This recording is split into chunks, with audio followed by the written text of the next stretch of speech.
નમસ્કાર દર્શક મિત્રો, હું છું રાખી અંજારિયા. સ્વાગત કરું છું આપનું કચ્છ ઉદય ટીવી ન્યૂઝમાં. તો દર્શક મિત્રો, જોઈએ આજના સમાચારો વિસ્તારથી. અથાણાના ડબ્બામાંથી 18,55,000નો ગાંજો ઝડપી પડાયો છે. પૂર્વ કચ્છ એસઓજીની ટીમે નશીલા પદાર્થોની હેરાફેરી સામે મોટી કાર્યવાહી હાથ ધરી છે. ભચાઉ તાલુકાના નંદગામ નજીકથી 2 શખ્સોને ઝડપી પાડ્યા છે. આરોપીઓ ઓડિશાથી ટ્રેન મારફતે કચ્છમાં ગાંજાની ખેપ લઈને આવ્યા હતા. પોલીસે તેમની પાસેથી ₹18,55,000નો 37 કિલો 100 ગ્રામ ગાંજો જપ્ત કર્યો હતો. ચોંકાવનારી બાબત એ છે કે આરોપીઓએ પોલીસની નજરથી બચવા માટે ગાંજાને ડબ્બામાં ખૂબ જ ચાલાકીપૂર્વક સંતાડ્યો હતો. ડબ્બાના ઉપરના ભાગમાં અથાણું ભરવામાં આવ્યું હતું, જ્યારે નીચેના ભાગમાં ગાંજાના પેકેટ છુપાવવામાં આવ્યા હતા. પરંતુ એસઓજીને મળેલી બાતમીના આધારે કામગીરી કરવામાં આવી હતી. તપાસમાં આખો ભાંડો ફૂટી ગયો હતો. ઝડપાયેલ આરોપીઓ રુદ્ર પ્રધાન, બાબુલાલ પ્રધાન અને પિન્ટુદાસ બંસીદાસ હોવાનું બહાર આવ્યું છે. બંને આરોપીઓ વિરુદ્ધ એનડીપીએસ એક્ટ હેઠળ ગુનો નોંધી વધુ તપાસ હાથ ધરવામાં આવી છે. પોલીસે આ ગાંજાનો જથ્થો ક્યાંથી લાવવામાં આવ્યો હતો અને કચ્છમાં કોને પહોંચાડવાનો હતો તે દિશામાં પણ તપાસ શરૂ કરી છે. પૂર્વ કચ્છ જિલ્લા પોલીસની એસઓજી દ્વારા ઓવરઓલ જિલ્લામાં જે no drugs in east Kutch campaign જે ચાલી રહ્યો છે એના અંતર્ગત એક બાતમી મળેલ હતી, જેમાં ભચાઉના જે હાઈવેનો વિસ્તાર છે નંદગામ પાસે, ત્યાં એક જગ્યા ઉપર જે છે અમુક લોકો ગાંજાનું સંગ્રહ કરેલું હોય અને વેચાણ કરતા હોય. એ બાતમીના આધારે એક જગ્યાએ દરોડો પાડતા ત્યાં 2 લોકોને પકડવા પાડવામાં આવેલ છે, જે બંને ઓડિશાના છે. અને એ લોકો પાસેથી ટોટલ 37 કિલો ગાંજો જે છે એ પકડી પાડવામાં આવેલ છે.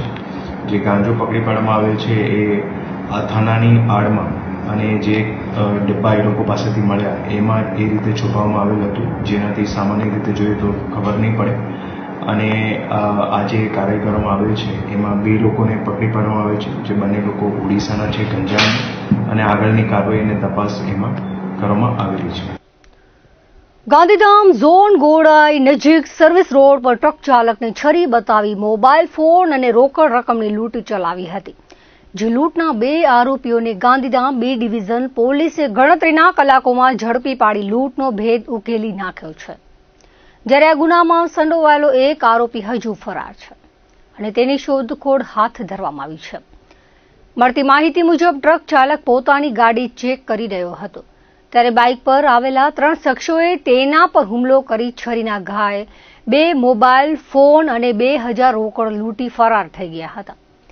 બનાવ અંગે ગાંધીધામ B ડિવિઝન પોલીસ મથકે ગુનો નોંધવામાં આવ્યો હતો. પોલીસે ટેકનિકલ અને હ્યુમન સોર્સની મદદથી આરોપી અકરમ બુટા અને અજીત શુક્લાની ધરપકડ કરી હતી, જ્યારે મામદ મથવા ફરાર હોવાનું જાણવા મળ્યું છે.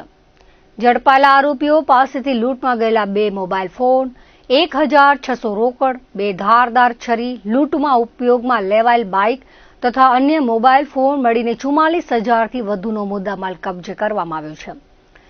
ઉલ્લેખનીય છે કે ઝડપાયેલા આરોપીઓ વિરુદ્ધ અગાઉ પણ લૂંટ, ચોરી, મારામારી, પ્રોહિબિશન સહિતના અનેક ગુનાઓ નોંધાયેલા હોવાનું પણ પોલીસ તપાસમાં સામે આવ્યું છે. નાના વરનોરા ગામમાં અગાઉ હાઈવે પર ઊભી કરવામાં આવેલી 21 દુકાનોના દબાણ દૂર કરવામાં આવ્યા હતા. જે બાદ ગામતળમાં રહેલા દબાણો બાબતે ગ્રામ પંચાયત દ્વારા નોટિસ આપવામાં આવી હતી. સત્તાવાર તંત્રના જણાવ્યા પ્રમાણે ગ્રામ પંચાયત દ્વારા નોટિસ આપીને આધાર પુરાવા રજૂ કરવા માટે તક આપવામાં આવી હતી, પરંતુ દબાણકારો પુરાવા રજૂ કરવામાં નિષ્ફળ ગયા અને સ્વેચ્છાએ દબાણ દૂર ન કરતા સોમવારે વહીવટી તંત્ર દ્વારા પગલાં ભરવામાં આવ્યા હતા. તાલુકા વિકાસ અધિકારીના નેતૃત્વમાં પોલીસ બંદોબસ્ત સાથે ગામ તળમાં આવેલા 10 કાચા પાકા મકાનો પર બુલડોઝર ફરાવી 1100 ચોરસ ફૂટ બાંધકામ દૂર કરાયું હતું, જેની કિંમત ₹5,50,000ની જમીન ખાલી કરાવવામાં આવી હતી. ગામમાં 180 જેટલા પોલીસ કર્મચારીઓનો બંદોબસ્ત ગોઠવાયો હતો, જેમાં એએસપી, ડીવાયએસપી સાથે 8 પીઆઈ, 16 પીએસઆઈ સહિતના પણ જોડાયા હતા. તંત્ર દ્વારા કાર્યવાહી મારફતે સંદેશ આપવામાં આવ્યો છે કે કોઈ પણ દબાણો હશે તો બક્ષવામાં નહીં આવે. અંજાર તાલુકાના મેઘપર કુંભારડી વિસ્તારમાં રહેતી મહિલાએ અંજાર પોલીસ સ્ટેશનમાં વ્યાજખોરી અને ધમકી અંગે ફરિયાદ નોંધાવી છે. ફરિયાદ મુજબ કાનજી દેવજી મહેશ્વરી નામના શખ્સ પાસેથી વર્ષ 60,000 રૂપિયા વ્યાજે લીધા હતા. તેના બદલામાં એક્ટિવા તથા મકાનની લાલ બુક ગીરવે મૂકવામાં આવી હતી. ફરિયાદી મહિલાએ અત્યાર સુધીમાં 49,000 રૂપિયા ચૂકવી દીધા છે, જે બાદ બાકી રકમ ચૂકવી ગીરવે મૂકેલી વસ્તુઓ પરત માંગવામાં આવી હતી. ત્યારે આરોપીએ 96,000થી વધુ રૂપિયાની માંગણી કરી હતી. સાથે જ એક્ટિવા અને મકાનની લાલ બુક પરત આપવાનો ઇનકાર કર્યો હતો. સાથે ગાળો બોલી જાનથી મારી નાખવાની ધમકી આપી હોવાનું પોલીસમાં જણાવ્યું હતું. ફરિયાદના આધારે પોલીસે આગળની તપાસ હાથ ધરી છે. કચ્છના પ્રવેશદ્વાર આડેસર નવું પોલીસ સ્ટેશન બનાવવા માટે જમીન પાસ થઈ છે. આડેસરમાં આવેલ વન વિભાગની કચેરી પાસે જમીન પર દબાણો કરી હોટલ બનાવવામાં આવી હતી, જે હારૂન અયુબ હિંગોરજા સામે ગુનો નોંધાયેલ હતો. તેના દ્વારા દબાણ કરીને હોટલ બનાવવામાં આવી હતી, જે દબાણ દૂર કરવામાં આવ્યું હતું. પોલીસે 10,000 ચોરસ મીટર જમીન પર દબાણો કરી હોટલ બનાવવામાં આવી હતી. આ જમીન પર આડેસર પોલીસ સ્ટેશનનું નવું બિલ્ડિંગ બનાવવા માટે પોલીસ દ્વારા સરકાર તથા જિલ્લા કલેક્ટર પાસે માંગણી કરવામાં આવી હતી, જે મંજૂર થઈ જતા જમીનનો કબજો મેળવી આડેસર પોલીસ સ્ટેશન બનાવવા માટે તજવીજ હાથ ધરવામાં આવી હતી. સ્થળ પર પૂર્વ કચ્છ પોલીસ વડા સાગરબાગમાં આડેસર પીઆઈ જેબી આચાર્ય સહિતના પોલીસ કર્મચારીઓએ મુલાકાત લીધી હતી. નવા પોલીસ સ્ટેશન માટેની કાર્યવાહી હાથ ધરવામાં આવી હતી. અતિ આધુનિક તથા પોલીસ કર્મચારીઓ માટે તમામ સુવિધાઓથી સજ્જ પોલીસ સ્ટેશન બનાવવામાં આવશે. પોલીસ સ્ટેશનમાં PI chamber, lockup, staff room, crime record room, PSO room સહિતની વિવિધ કામગીરી તથા વિશાળ કમ્પાઉન્ડ તથા ગાર્ડન બનાવવામાં આવશે. કામગીરી ટૂંક સમયમાં પોલીસ હાઉસિંગ બોર્ડ દ્વારા હાથ ધરવામાં આવશે. હાઈવે પર પોલીસ સ્ટેશન બનાવવામાં આવશે, એટલે હાઈવે પેટ્રોલિંગ તથા કાયદો વ્યવસ્થા જળવાઈ રહે તે માટે ઉપયોગી થશે.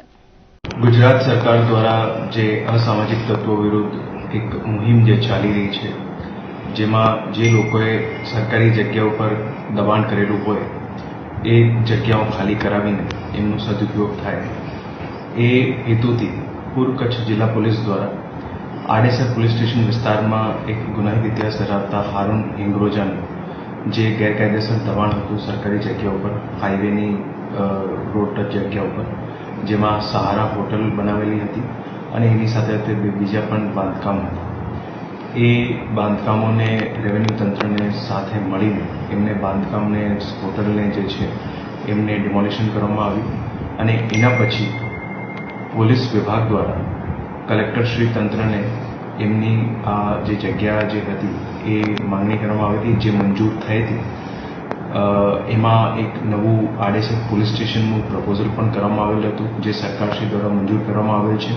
અને હવે આ જે જગ્યા છે, જે ગેરકાયદેસર રીતે દબાણ કરેલું હતું, આ જગ્યા ઉપર નવું આડેસર પોલીસ સ્ટેશન બનાવવામાં આવશે, જેનું આજે જે જગ્યા છે એનું આજે અવલોકન કરવામાં આવેલું હતું અને એમની ભવિષ્યની જે પ્લાનિંગ છે એમની ચર્ચા કરવામાં આવેલી હતી. નાની ખાખર ગામ ખાતે મેસર્સ ગ્રેવિટા ઇન્ડિયા લિમિટેડ દ્વારા પ્રસ્તાવિત પ્રોજેક્ટનો સ્થાનિકો દ્વારા વિરોધ કરવામાં આવ્યો હતો.